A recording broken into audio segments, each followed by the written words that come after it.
पुनः हार्दिक अभिनंदन और स्वागत है।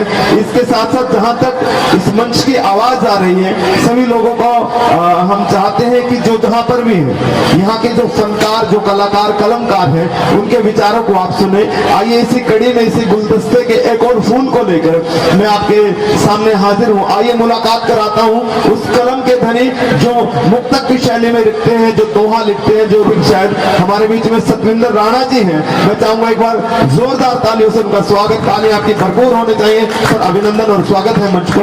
हो रहा हूँ, समझ नहीं आ रहा खेद प्रकट करूं या आप लोगों का आभार प्रकट करूं।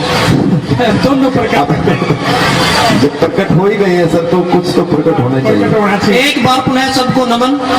स्वागत। विनोद भाई ने एक प्राणी का जिक्र किया था जी, बीवी प्राणी, जी, और बीवी प्राणी से दूर है, तब इन भाई साहब का ये हाल है, तो उस प्राणी के साथ हो जाएंगे तो क्या होगा, वो नजर आएंगे, वो देख सकते हैं आप।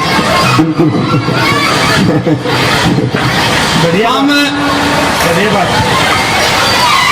एक छोटा सा किस्सा हमारी बीवी के, मतलब मेरी बीवी, हमारी नहीं, मेरी बीवी मेरी बीवी के साथ मेरा है। मैंने एक दिन ऐसे ही 2 लाइनें लिखी, उनके लिए ही लिखी।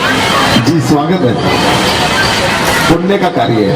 उनके लिए 2 लाइन लिखी थी। चांद जी सोच रहे हैं कि मैं इनको सुना दूं। नहीं सर, ऐसे खुश फहमी किसी की हो सकती है क्या? स्वागत है। मैंने उनको कहा कि मैंने आपके लिए 2 लाइन लिखी हैं, सुन लो। सच्ची बात बताऊं विनोद जी, कविताएं छोड़ दोगे शादी होती? यानी मुझे नहीं सुननी। मैं सुनाने के चक्कर मेरा वो सुने ना, पूरी रात गुजर गई। और सुबह उठते ही जैसे ही मैं फ्रेश होके आया तो मेरी माता जी डंडा लिए खड़ी थी। कह रही भाई तूने क्यों बहू को सोने नहीं दिया पूरी रात? मैंने कहा मैंने तो ऐसी कोई बात नहीं हुई, मतलब तू तंग करता है। मैंने कहा ना जी, तो तंग देखा मम्मी सारी रात ये मुझे है ना कविता सुनाने की कोशिश करते रहे।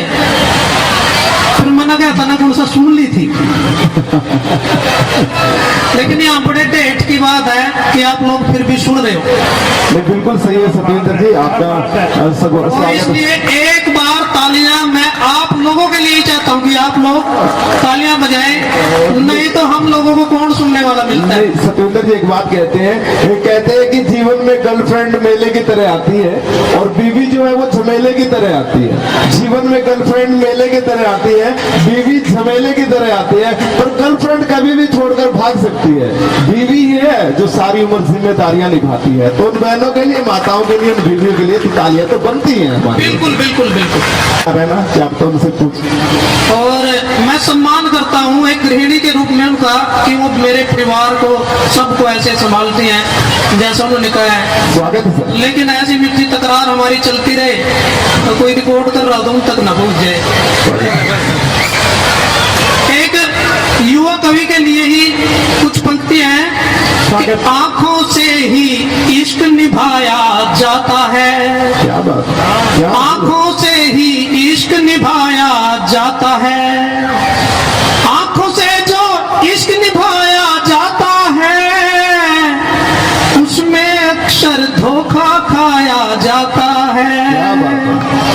आंखों से जो इश्क निभाया जाता है, कभी कभी आंखें धमकी देती भी दिख जाती हैं। आंखें धमकी देती भी दिख जाती हैं। आंखों से ही प्यार जताया जाता है। क्या बात है। ये पर्सनल वाला प्यार है मेरी पत्नी और मेरे बीच के। मैं इसके बीच में विनोद वत्स जी को नहीं लेके आऊंगा। नहीं। पर आंखों से समझ बनाकर ही, आंखों से समझ बनाकर ही हर उलझा रिश्ता सुलझाया जाता है। बहुत ही सुंदर। आंखों से ही हर रिश्ता जी सुलझाया जाता है। आंखों से समझ बनाकर ही हर उलझा रिश्ता सुलझाया जाता है। और कभी कभी किसी को महसूस हुआ होगा कि आंखें पिटवा देती हैं चौराहे पर। आंखें पिटवा देती हैं चौराहे पर, जब उनके तेवर कुछ और डाल के हो जाते हैं। चौराहे पर, फिर आंखों से मरहम लाया जाता है। बहुत ही सुंदर ख्याल है। आंखें ही पिटवा देती चौराहे पर, फिर आंखों से मरहम लाया जाता है। जी और अपने गम में, बहुत लोग करते हैं ऐसा, होता है ऐसा, बिल्कुल होता है। कभी आपके साथ भी हो गया होगा कि अपने गम में बाप गधे को कह लेते,